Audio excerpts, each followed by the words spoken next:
Have you ever heard someone speak French, and then heard a Canadian speak French, and wondered if they're even speaking the same language? You're not crazy. They kind of aren't. French from France and French from Canada come from the same root. But over hundreds of years, they grew apart in sound, in words, and even in how people curse when they're angry. Yes, we're getting into that. Here's the wild part. Some of what people call Canadian slang is actually older than modern French itself. And some of what people assume is proper French from Paris has more English mixed into it than Canadian French does. Confused yet? Good. That means you're paying attention.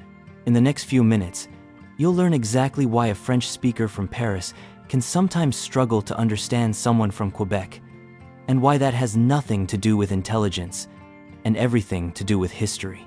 We're talking about accents that sound almost musical, words that mean completely different things depending on which side of the ocean you're standing on, and a swearing system so unique it will genuinely surprise you.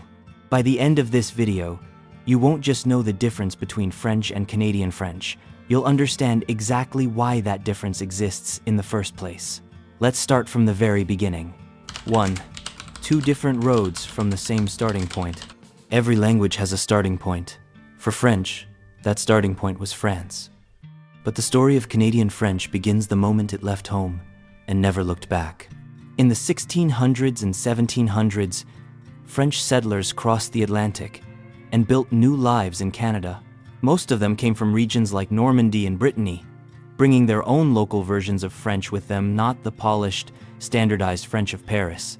Then, in 1763, everything changed. Britain took control of Canada, and just like that, French Canadians were cut off from France not for a few years, but for over a century. Think about what that means.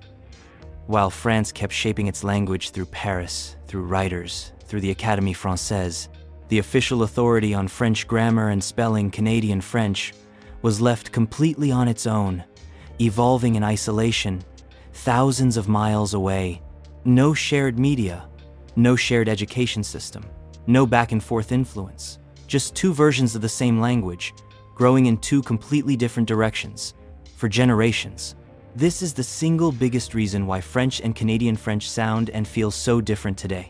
It's not because one is correct and the other is broken, it's because they simply didn't grow up together. And here's something that surprises most people. Because Canadian French was cut off so early, it actually preserved certain old pronunciations and words that France has since dropped or changed. In some ways, Canadian French is like a time capsule, a version of French frozen from centuries ago, while France's French kept moving forward. So when you hear these two languages today, you're not just hearing an accent difference. You're hearing two different points in history, speaking at the same time. 2. The accent sounds nothing alike. If you played someone from Paris and someone from Quebec back to back, most people, even French learners, would swear they're listening to two different languages. Here's why.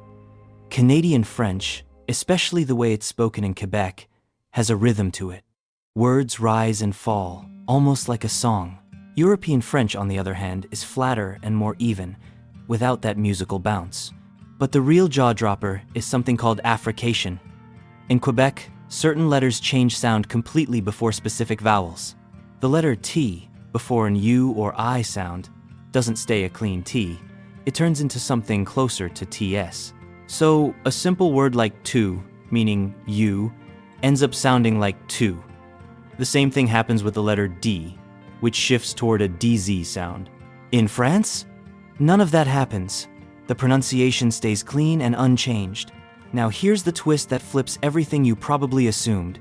Canadian French isn't just different in some ways, it's actually older. Certain vowel sounds that used to exist in French centuries ago have completely disappeared in France today. But in Quebec, they're still there, alive and well, untouched by time. So while many people assume Canadian French is some kind of broken or simplified version of real French, the truth is the exact opposite. In some cases, it's Europe's French that changed the most, not Canada's. That single fact alone challenges almost everything people believe about which version of French is more authentic. By the end of this video, you'll understand why neither version is more correct than the other. They just took two completely different paths, and both are still walking them today. Here's something that trips up even fluent French speakers the first time they visit Canada. The words for basic, everyday things are completely different. Let's start with meals, because this one causes real confusion. In France, breakfast, lunch, and dinner follow one naming system. In Quebec, the whole thing shifts by one meal. What the French call lunch, Canadians call dinner. What the French call dinner, Canadians call supper. Same day, same meals, completely different names. Now let's talk about cars. In France, you drive a voiture. In Quebec, many people simply call it a char. Same object, two totally different words. Going shopping? In France, it's faire du shopping, borrowing directly from English. In Quebec, they created their own word instead. Magasiner. No English needed. Even something as modern as a cell phone splits the two apart. In France, it's often just called a portable. In Canada, it's cellular. And email? France mostly just says email, straight from English. Quebec came up with its own word entirely, courriel. Notice the pattern forming here? France tends to grab the English word and adjust it slightly. Quebec tends to build a brand new French word instead, avoiding English altogether. This isn't random, it's not accidental. It's the result of two very different relationships with the English language. One shaped by comfort and proximity, the other shaped by protection and resistance. And that difference in mindset is about to lead us into one of the most misunderstood facts about Canadian French, something almost everyone gets backwards. Stick around, because the next point flips the entire Canadian French is more Americanized idea, completely upside down. Most people assume Canadian French is the Americanized version, packed with English influence because it sits right next to English-speaking Canada and the United States. That assumption is wrong. Almost backwards, actually. In France, English words slide into everyday French all the time, without much resistance. Le weekend, le parking, le shopping. These are just normal, accepted French words in France today, used casually in conversation, business, and even government language. Quebec takes the opposite approach. Instead of borrowing English words, they build French replacements on purpose. This isn't a random preference. It comes from strict language protection laws designed to keep French alive and strong in a province surrounded by English speakers on almost every side. That's why Quebec says fin de semaine instead of weekend.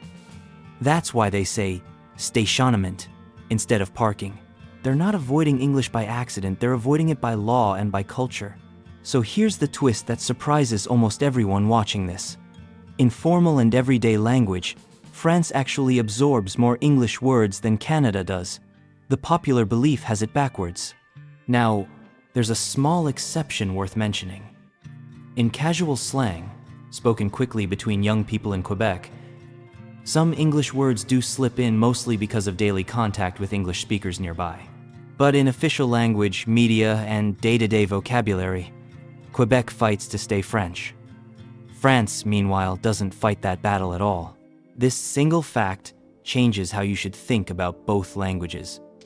Canadian French isn't the watered-down version.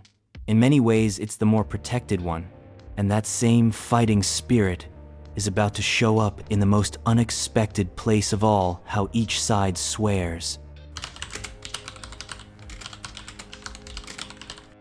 This is the point where most people's jaws actually drop. In France, swear words work pretty much like English swear words do. They're based on bodily functions and sexual language. Words like merde and putain are common, and they follow a pattern most English speakers already understand instinctively. Quebec throws that entire system out the window. In Quebec, the strongest swear words come from the Catholic Church. Words like tabarnak, calice, and hostie are considered serious curse words. Words you wouldn't say around your grandmother. But here's the strange part. In France, those exact same words are just normal religious terms. Nobody in Paris flinches when they hear them. So why the massive difference? For centuries, the Catholic Church held enormous power over everyday life in Quebec. It controlled schools, hospitals, and even how families were expected to behave. That kind of control breeds resentment, and when people want to rebel against something powerful, they often attack it with language. Over time, church words became the ultimate insult because the church itself represented ultimate authority. France never had that same relationship with religious control in daily life, at least not in the same lasting way. So those words never became bad there. They just stayed words. This means something wild. The strength of a curse word in French doesn't come from the word itself. It comes from the culture standing behind it. Say tabarnak in Paris, and people might just be mildly confused. Say it in Quebec, in the wrong setting, and you might get a very different reaction. Same language, same words, completely different power behind them. But here's the thing. This same culture that turned church words into curse words, it also rewrote the rules on something far more basic: how people talk to each other, and who gets treated with respect. 6. Formality levels are different. Here's a mistake a lot of French learners make without even realizing it, assuming that politeness rules are identical everywhere French is spoken. They're not. In France, there's a clear line between tu and vous, the informal and formal ways of saying you. Vous gets used often, especially with strangers, older people, teachers, and anyone in a professional setting. Cross that line too early, and you might come across as disrespectful, even if you didn't mean to. Quebec plays by looser rules. Canadian society, especially in everyday interactions, tends to be less hierarchical. That shows up directly in language. Tu gets used much sooner in Quebec, even with people you've just met, even in some workplaces.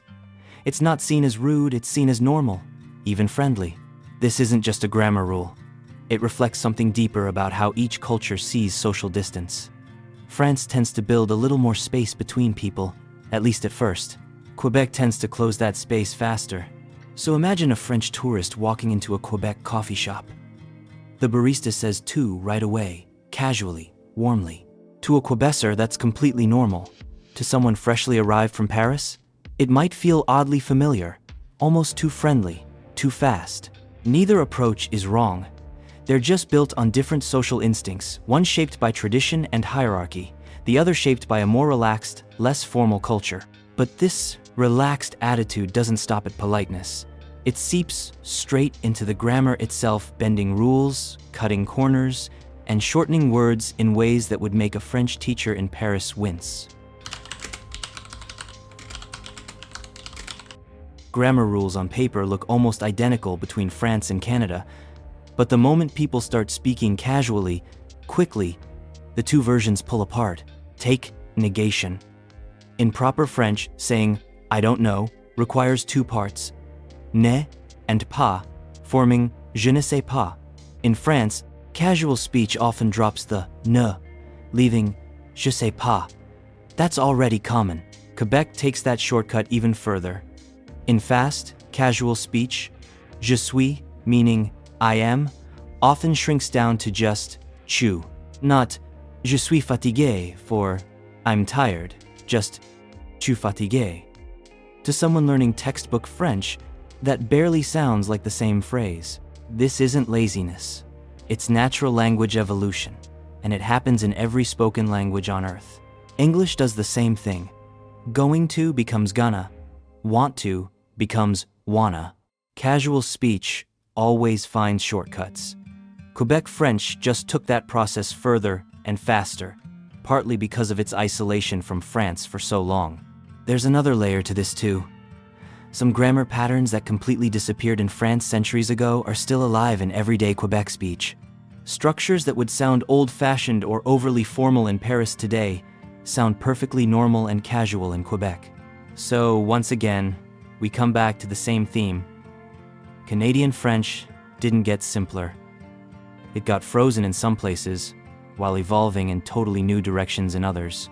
Put simply, France's grammar moved forward. Quebec's grammar moved sideways, keeping some old paths alive while carving out brand new shortcuts of its own. Now here's where it gets almost unfair.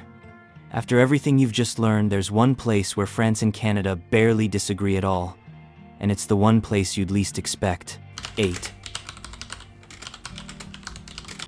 After everything you've just heard from the accents, the words, the curses, the manners, the grammar shortcuts, here's the twist nobody sees coming. Open an official document in France. Open an official document in Quebec. Read them side by side. You'll barely notice a difference. Spelling rules? Identical. Grammar structure and formal writing? Identical. Both versions follow the same standards set by the Académie Française, the official authority on written French. News articles, government paperwork, textbooks, novels, all of it follows the same rulebook, whether it's printed in Paris or Montreal. This is the part that surprises people the most. Everything wild we've covered so far, the singing rhythm, the different words for lunch and dinner, the church-based curse words, the casual grammar shortcuts, none of that shows up on the page. It only shows up when people open their mouths. Why? Because spoken language changes fast. It bends to fit daily life, mood, culture, and habit. Written language moves slow, on purpose. It's designed to stay stable, so that anyone, anywhere, reading French can understand it the same way. So here's the real picture. Spoken French and spoken Canadian French are like two branches that grew in completely different directions. But written French and written Canadian French, same trunk, same roots. Barely bent at all. This is exactly why a Quebecer can read a French newspaper without any trouble, and a French person can read a Quebec news article just as easily. The confusion only starts the moment people begin speaking out loud. Which raises an obvious question if writing is basically identical. Just how different is the spoken version, really? Different enough to actually cause real confusion? Let's settle that next. 9. Can they understand each other? Here's the honest answer. Yes, mostly, but it depends entirely on the situation. In formal settings, there's no real issue. A news anchor from France and a news anchor from Quebec can understand each other perfectly. Business meetings, interviews, official speeches, all of it stays clear and mutually understandable because formal spoken French sticks close to the same rules as written French. The trouble starts in fast, casual, everyday conversation. A rapid conversation between two young people in Quebec, full of slang, drop syllables, and shortened words like tu instead of je suis, can genuinely lose a visitor from Paris. Not because the visitor doesn't know French, because the version they know isn't the one being spoken. And it goes both ways. Parisian street slang moves fast too, packed with its own shortcuts and modern expressions that can just as easily confuse someone from Quebec. So the real answer isn't a simple yes or no.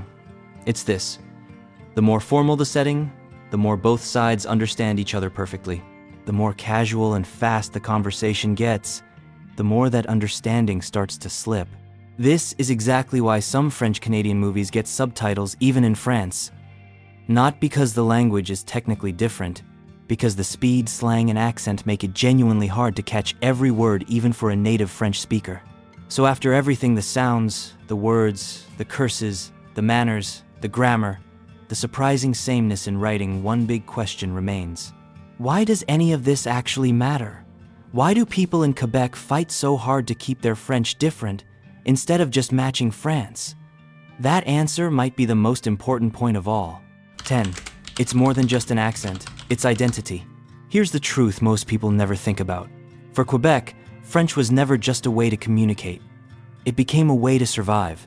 After Britain took control of Canada in 1763, French speakers suddenly found themselves surrounded politically, economically, culturally by English. For generations, keeping the French language alive wasn't just tradition, it was resistance. It was proof that a culture could survive even after losing political power. That history explains everything you've learned in this video. It explains why Quebec builds new French words instead of borrowing English ones. It explains why French is protected by law in Quebec, not just habit. It even explains why the accent, the slang, and the grammar shortcuts became a source of pride instead of something to fix or correct. In France, French doesn't need protecting. It's simply the language of the land, unquestioned, unthreatened. In Quebec, French had to fight to stay alive. And that fight shaped every single difference we've covered: the sounds, the words, the curses, the manners, the grammar. So, the next time you hear someone from Quebec speak, understand this. You're not hearing broken French, and you're not hearing a lazy accent. You're hearing the sound of a culture that refused to disappear. Two versions of the same language, two completely different histories, both fully, unmistakably French, just shaped by two very different fights to survive. And that's the real difference between French and Canadian French. The same language, two different souls. So let's bring it all together. French and Canadian French started at the exact same place. Same roots, same language. But history pulled them apart. One side stayed home and kept evolving with Paris. The other crossed an ocean, got cut off for over a century, and had to fight just to survive. That single split explains everything. The accent, the words for lunch and dinner, the church-based curse words, the relaxed tu instead of vous, the grammar shortcuts. Even the surprising fact that France borrows more English than Canada does. None of these differences happen by accident. Every single one exists because of what each culture went through, one shaped by comfort and stability, the other shaped by isolation and resistance. So, here's the real takeaway. There's no correct French and no broken French. There are just two branches of the same tree, grown in two completely different directions, and both are equally, unmistakably French. Next time someone tells you Canadian French is just an accent, you'll know better. It's not an accent. It's history, survival, and identity, all packed into the way people speak. If this opened your eyes to something you never knew about French, don't let it end here. Hit follow, because we're covering more language mysteries just like this one, the kind most people never learn, but everyone should. And if you learned even one new thing today, you already know what to do. Share this with someone who needs to hear it.